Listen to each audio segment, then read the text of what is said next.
People, put your hands together, please, for Mark Sweetman.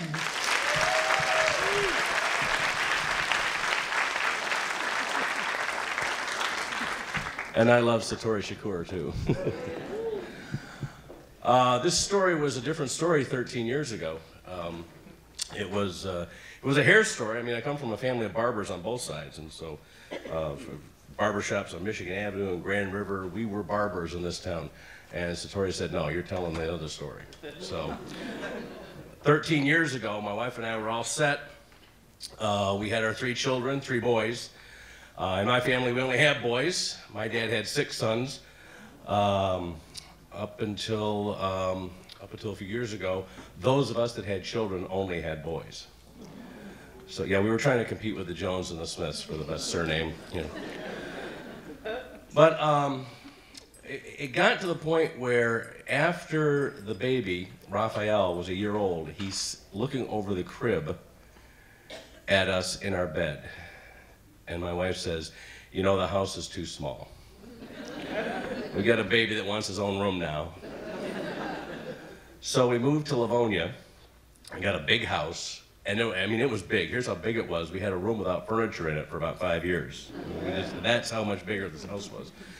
And after a couple of years, my baby is 3 now, and hair care was pretty much dad shaves. I took him to the barber once, but for $15, I can do that. You know, it's $19 for the clippers. Just shave them off. You know. They didn't know the difference. They're babies. You know. So my wife says, I want another one. Well, what she had forgotten was that we had gotten snipped, or I had gotten snipped. She volunteered me. I says, we can't do that anymore. She goes, oh no. She says, we can do foster care. And so she sold it to me on the idea that, you know, she can get her fix for the babies and it wouldn't be a permanent situation. Well, we went through the training, and in February of 2001, we had our first placement. And Ben and his little brother, who was 7 days old, William, they had both been born addicted to drugs. Crack cocaine mostly, but other stuff too. And Ben had already been through that, and William was now going through the withdrawals of that. And we went with the agency, and we were part of the team that was going to get this family back together. Anthony and Janie, that was mom and dad. Still love them today. And we went to the agency every Wednesday, and we met, and we were the foster parents, and we were there to foster the relationship. And it was very difficult at first. They had to do certain things in order to get their children back. Before they were able to do those things, Mom got pregnant again. And then Colleen came, and now we had 3 in our foster home from the same family. And after you get 18 months in the state of Michigan to get your shit together. And if it doesn't work, they take your babies and you lose your parental rights. By that time, Mom was pregnant again. So now, we kind of knew we were taking this one because, I mean, that's just what we're going to do, let it go somewhere else. We already had 3 of these kids. And we took them all, and now they're starting to look for adoption placements for them because remember, I got sold on the idea that this was temporary. Remember that deal? 5 minutes ago in the story? Well, what happened was the agency started saying, all right, you're going to take Ben over to this home in Southfield on Friday. They're going to say, and you're going to take William over to this family in Roseville. And I said, wait a minute. Wait, you're not going to keep them all together? And they said, well, we can't find anybody that'll take 4 of them. And so I said, well, we'll take them. We got the big house. We got a room that doesn't have furniture in it. We got room for 4 more kids. And so we've got 4, and then in addition to that, I should add to that, Mom got pregnant again after we adopted these 4. About 4 years later, our little Lillian now is 5 years old, and we got her too. And I tell you, when you adopt transracially in the state of Michigan, and you've got a good agency, because I've been telling this story now, and people tell me that not all agencies do this, but if you got a good agency, they'll give you some transracial training, some cultural training, and pretty much we had 50 hours of just meeting people who had been black men and women who had been raised in white families, white couples and black couples who had transracial, some biracial. Not always I say transracial, because biracial is when the parent, you know, you have one parent is one and one parent is the other. And I'm telling you, of those 50 hours, 2 of them were on hair care.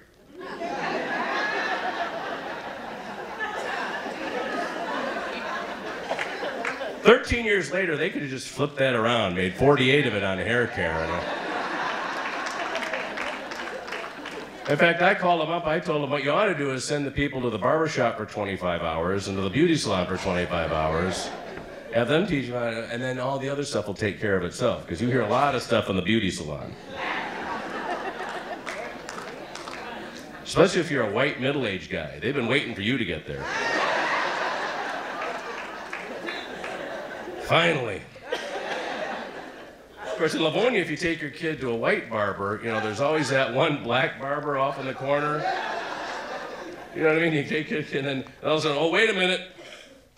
Eldred! You know, here comes Eldred, he's got the bib on. Yeah, and then all of a sudden he sees the black kid in the chair. Suddenly he becomes the king of the barbershop. All right.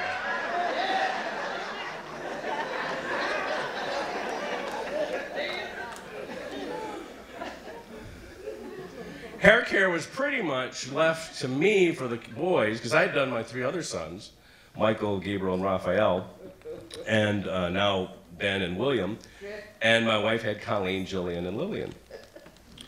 Now, admittedly, she got the raw end of the deal. Because for me, every first weekend in June, it was shave all their heads, and if you didn't want it shaved again, take care of it. Here's a comb, here's a pick, here's a mirror. You have to tell them to use the mirror sometimes. Sometimes they'll pick it without it. But my wife, I mean, she'd be in the family room and she'd have 3 girls just screaming and yelling and just all kinds of names you could call a woman that I hadn't even come up with, you know. And of course, I didn't help anything, because I'd come in after I was done, well, that's it for another year.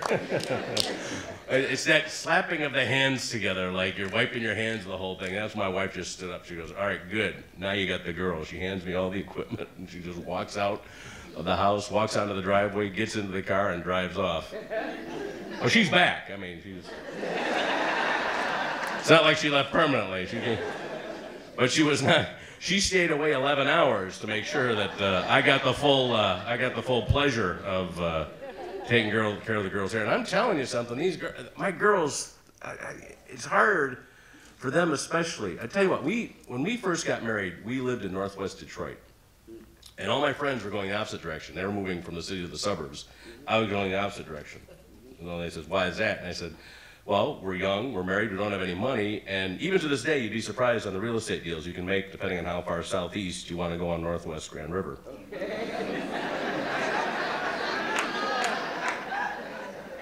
Yeah, my wife and I moved into a predominantly black neighborhood. Actually, it was a black neighborhood till we moved in. So when we moved our kids to Livonia, you know, it became a predominantly white neighborhood. That was it. I mean, it's 13 years ago. Now it's a little bit different. But I'm telling you something too. I don't know if you know anything about Livonia, Michigan. I've only lived, I've not lived there my whole life. I didn't know all this stuff. But let me tell you something. If you are a middle-aged to senior, past middle age to senior gentleman, and you've got 5 kids screaming because they don't want to leave the mall, and you're trying to get them into the van, the police will be called.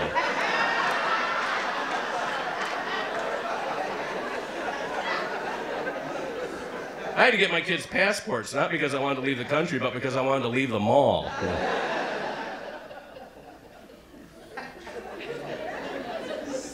And the girls now, they'll take the treatment, they'll let mom comb it out now because they know dad is, if he does it, it's not going to be any better. In fact, sometimes it's worse. And then recently, there's been a trend for a lot of black women to shave their heads. And so, yeah, and so right away I'm thinking, let's find out who these, because all my girls, all my girls, they see Beyonce and Janet Jackson and making it at the Super Bowl, the wind machines blowing the hair all over the place. I want that. And honey, that's not her real hair. I don't care. I want it.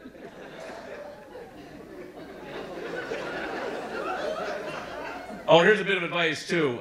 Do not Google bald black women.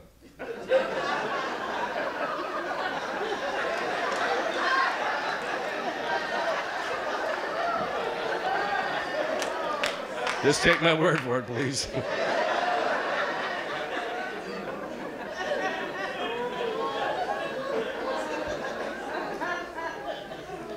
I think that one's going on the comedy act. Yeah. But I learned a few tricks, though. When Mom gets fed up with the girls and she gives them to me, I've learned a few tricks. We take them to UAD Mercy Dental School down there on Martin Luther King by the freeway because we got 8 kids. And if you're under a certain income, I'm an artist, we're there, you know, you can get free dental work, you know?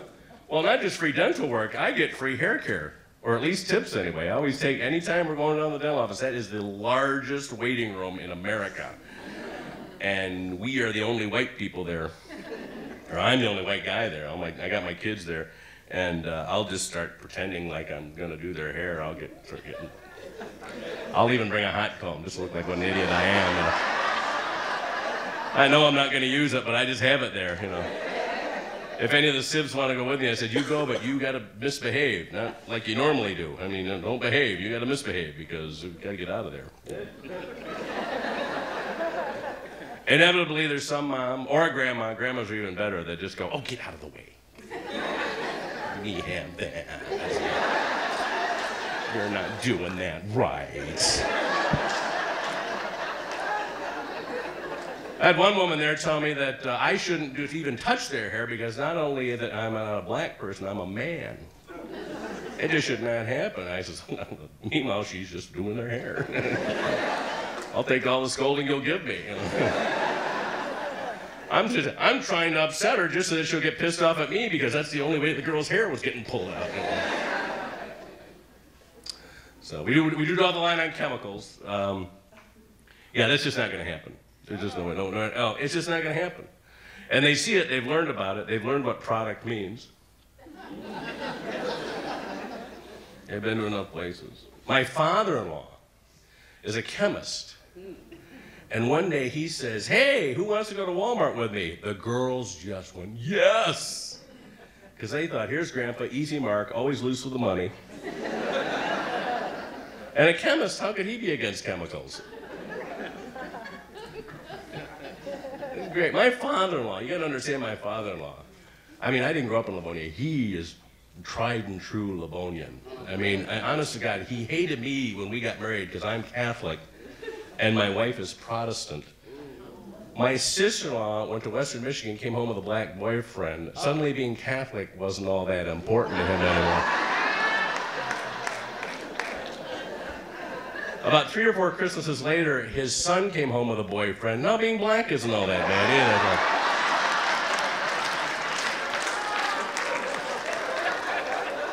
either. It's kind of nice watching Grandpa crying in his cranberry sauce. Like,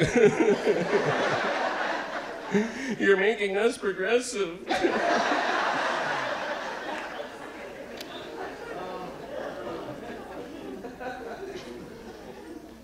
But to his credit, he took his granddaughters there, and when he got in there and they were trying to push him on this, he was looking at it and he wanted to know what was in there. As a chemist, he had to know. And when he couldn't find out, he called the clerk over. And boy, was she shell-shocked. Talk about post-traumatic stress disorder. She probably had it after a day. I mean, she just, buddy, I'm a Walmart clerk. I put it on the shelf, I don't know. So he goes home and he researches it and he says, the girls aren't getting chemicals. I said, all right, Grandpa. And he went even farther than that. He went and found which of the black women of stature had natural hair. Ursula Burns, CEO of Xerox Corporation. Right? You know who I'm talking about? Where's her? Now I don't know if she did it on the way up, but she does it now because she's the boss and she can do whatever the hell she wants. And he found, and these are things that he's finding for me. Although I did say to him, stay away from. He found Tolliver. Anybody heard of Tolliver? I can't think of her first name now.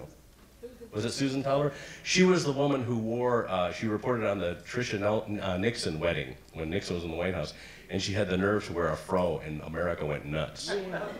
America went nuts initially, just like when Twitter happens now, and when Gabby Douglas wears her hair the way somebody thinks that she shouldn't. And everybody, the first reaction is, oh, that's horrible. And the next reaction is, why, how dare you say that's horrible? Well, that's pretty much the way it was then. My grandpa found all these people. Dorothy Reed, she was the first one to wear cornrows on national television as a news reporter.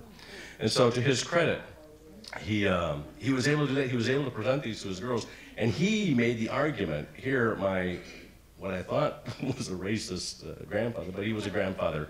He was a grandfather first. And I thought to his credit that was wonderful that he would present that to them. The girls now wear their hair the way they want to wear their hair. I'm trying to get them to try to do each other. Well, they're 11 and 10, and it's about the time where mom and dad would say, how about you do your own hair? And so sometimes we'll allow wigs if we don't think it looks too out of the ordinary, and it's hard to find a wig that matches their hair, which I'd like to see. I just want to, and we do occasionally take them and have their hair pulled out just because I just don't have 11 hours. Thank you.